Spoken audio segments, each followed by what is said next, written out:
Here with top trainer Manny Robles. You got Emilio Sanchez, Raul Curiel fighting tomorrow. Yes, sir. Tell us about them real quick, man. The training camp.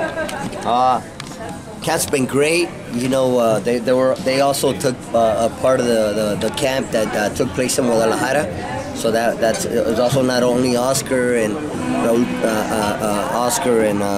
Jesse and so forth and so on, but it was also the camp was done for Emilio, for Raul, and everybody on the team. So we had a great camp, and we came back and finished here in the second part of the camp here in California. The boys are ready. Yeah. What can the fans expect from Emilio? What can the fans expect? You can expect a great fight. All-out action fight. What can the fans expect? Me too. I want to try to give a good show for the fans. Yeah. Tell us about training with Manny, man. How is that? Oh, good. It's a tremendous. With Oscar, with Jesse, he works good, and with me too. It's like my father, and he always, stay by my side anytime. You feel that same way, Emilio? I know you got your own dad, but the fighters, how Manny treats them, man. He's very he's like a father-like figure. He cares about you guys, man. Yeah, Manny's like my father. Yeah. He cares about me. He spoils me. You spoil him, Manny? Chiquelo, that's the Chiquelo right there. Yeah. Manny, just tell us about that, man. I don't think the people see that side of you, of how you also invest time, not just in the gym, but just outside. You care about your fighters, man, I really do, and sometimes, you got to be hard on them, just like you would as a father. You got to be hard on them and get them to realize how important it is to be disciplined, to live a good, healthy life, and to take advantage of their opportunity, take advantage of where they are today, where they are now, that there's a lot of fighters out there dying for an opportunity, waiting to get an opportunity. They're already there. They're with a great promotional company, have a great manager with Frank Espinosa. So, sky's the limit. You just got to, stay disciplined.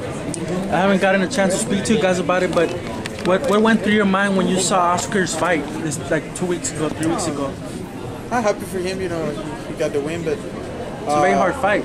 Yeah, it's a tremendous fight. I liked it, so I was for Oscar, and I feel good for him. He's still champ. He still do great work. So he's it's my idol. Your idol? I feel good, yeah. Like amateurs. Yeah. Emilio, how do you feel about Oscar's last fight, man? And you suffered the broken jaw and all that. How did you take that, man? You're close to him, he's your stablemate. Happy for Oscar. He's a great champion. He impresses me.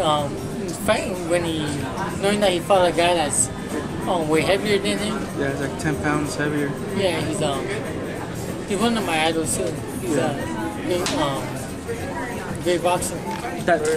Them calling him an idol, Manny, that shows how much influence he has over the other guys. He's gonna set the bar of how they should behave and reach their goals. He's a great role model.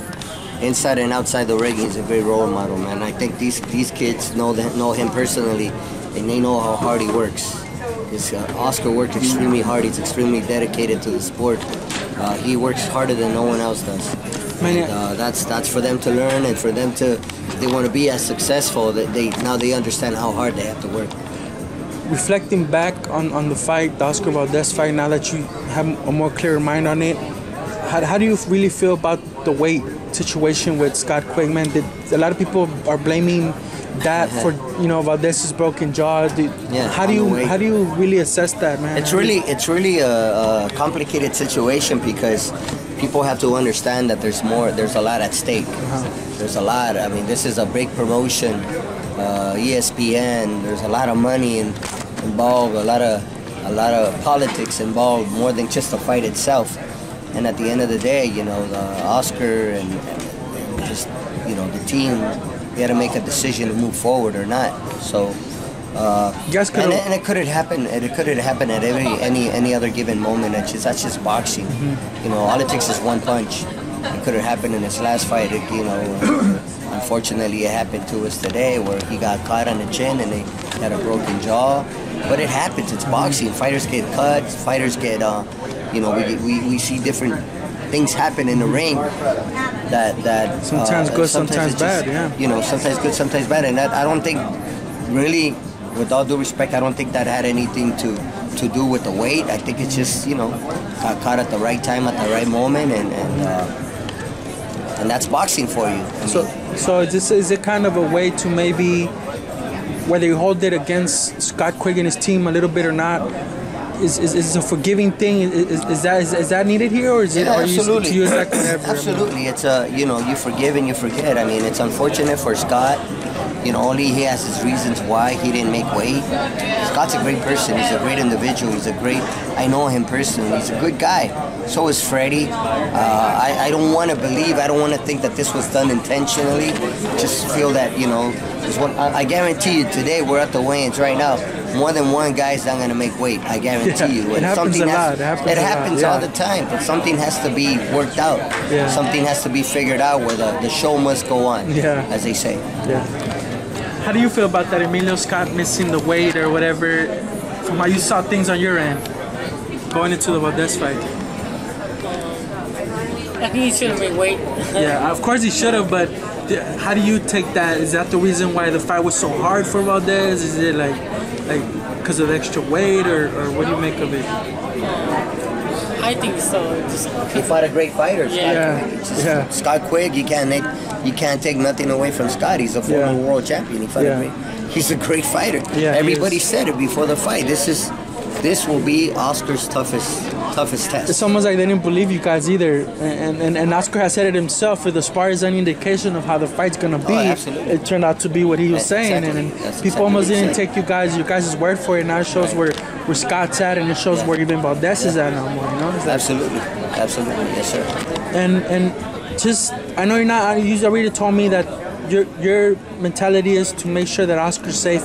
He's okay right now. He's recuperating. He's gonna go home to his family, but the one name in the division, man, if you could choose one and it could just happen. I already said it and I'll say it again, Carl Frampton. Carl Frampton. I would love to see a fight between Frampton and Oscar Valdez. Why does that one intrigue you the most? It's a good matchup. And if you think about it, Carl Frampton's the only man to have defeated Scott Quigg prior to Oscar. And the other top fighter, Leo Santa Cruz. And then remember, correct. And then remember, Scott Quigg fought with a broken jaw. He did. It's like for when he fought Carl Frampton. But unfortunately for Scott, he didn't walk away with the win. Yeah. But it just goes to show you, he's a warrior himself. Fought with the broken jaw. This time with the broken nose, apparently, versus Oscar. Yeah. So yeah, that's a very good matchup. That's a fight that I would love to see Oscar fight.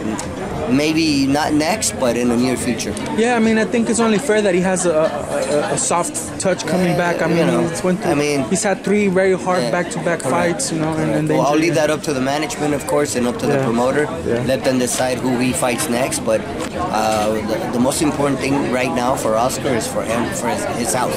For him to recuperate, for him to get back healthy, and go back with his family, enjoy his family, wife, kids, enjoy the people around him, and then take a little vacation, take a little time off, and not think so much about boxing right now. And then when it's time to get back in the gym and get back into action, get back into training, then we can go ahead and discuss what's next.